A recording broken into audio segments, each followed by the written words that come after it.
No Distrito Federal, um jovem morreu depois de uma descarga elétrica em uma quadra de esporte pública. Os moradores já haviam denunciado o perigo à empresa responsável. Em casos como esse, de quem é a responsabilidade? Os socorristas tentaram reanimar o rapaz por mais de 40 minutos. Ele jogava futebol nesta quadra de esportes quando encostou na cerca e sofreu uma descarga elétrica.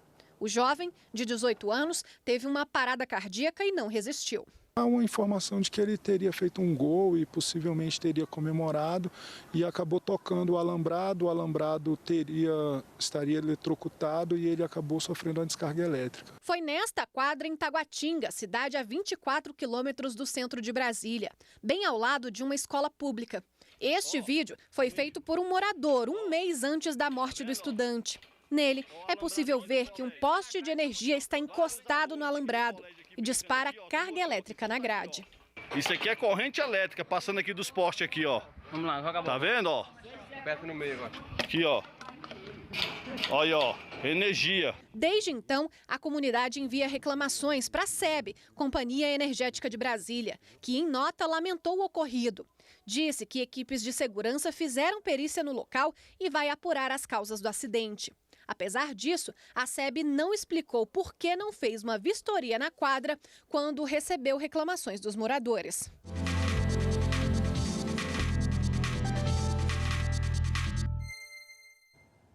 E sobre o assunto, vamos conversar agora com o advogado Frederico Donici. Frederico, obrigada pela presença. Boa tarde. Boa tarde, Rafaela. Boa tarde, Boa Galto. tarde. Boa tarde a todos.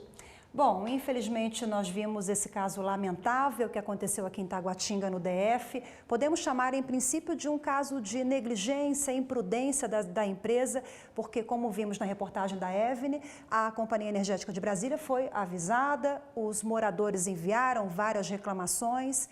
É um caso, então, de só lamentar não adianta, né, doutor Fabrício? Desculpa, doutor Frederico. Não é... A gente observa aí que houve uma má prestação do serviço.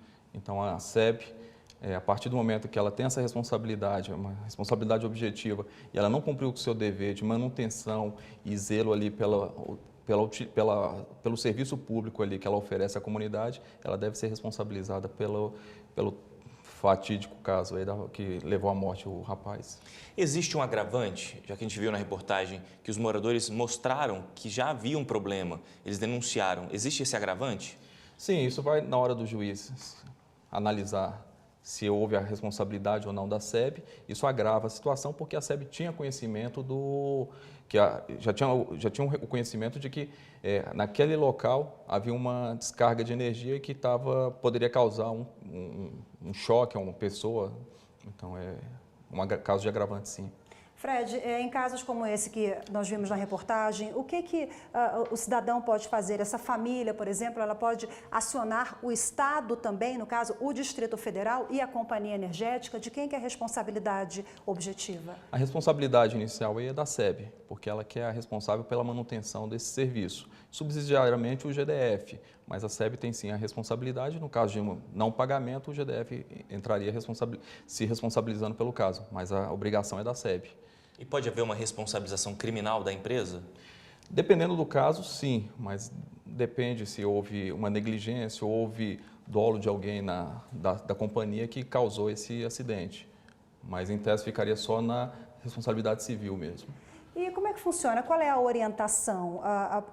A pessoa, a comunidade ali, eles podem procurar o PROCON também? É claro que em casos como esse que vimos, né, Galton, o judiciário parece ser o caminho mais adequado porque é uma situação realmente muito grave, ocorreu um óbito.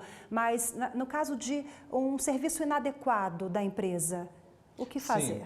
Sim. Primeiramente, se o consumidor ou o usuário não conseguiu ter a resposta da companhia, ele deve entrar em contato com a ouvidoria. Hoje as ouvidorias das empresas públicas, dos órgãos públicos, ela tem um papel fundamental ali, porque ela não só vai receber essa reclamação, ela vai pegar essa reclamação, encaminhar para a área responsável, que tem que analisar se procede ou não a reclamação, devolver, dar uma solução para para aquele problema, devolver para a ouvidoria e a ouvidoria sim. A partir daí a ouvidoria responde para o usuário, informando o tempo para o cumprimento daquela obrigação e, se não foi possível, o que vai ser, qual a solução para aquele questionamento que foi aberto. E hoje as ligações são gravadas também, né? A tecnologia facilita isso, então juntar toda essa documentação também é importante, né? Para comprovar que a reclamação foi feita. Sim, isso é importante, você pegar essa documentação, isso vai te subsidiar na hora de você ingressar com o seu pedido no judiciário. E as ligações são gravadas, além da ouvidoria da própria SEB ou das companhias que prestam serviço público, são concessionárias do serviço público, existem as agências também regulamentadoras que elas fiscalizam a atuação dessas empresas. A família no momento vive um luto, mas deve recorrer ao judiciário. O que pode resolver? Qual deve ser a situação final dessa situação? Ela deve recorrer ao judiciário, porque o caminho aí não tem... lamentar. Além de lamentar, a gente lamenta, mas é procurar o judiciário para que a empresa indenize essa família, tanto civilmente quanto moralmente, aí, pelos prejuízos causados. Ok, doutor Frederico Donice, mais uma vez, obrigada pela participação conosco. Boa tarde. Boa tarde, obrigado. Obrigado.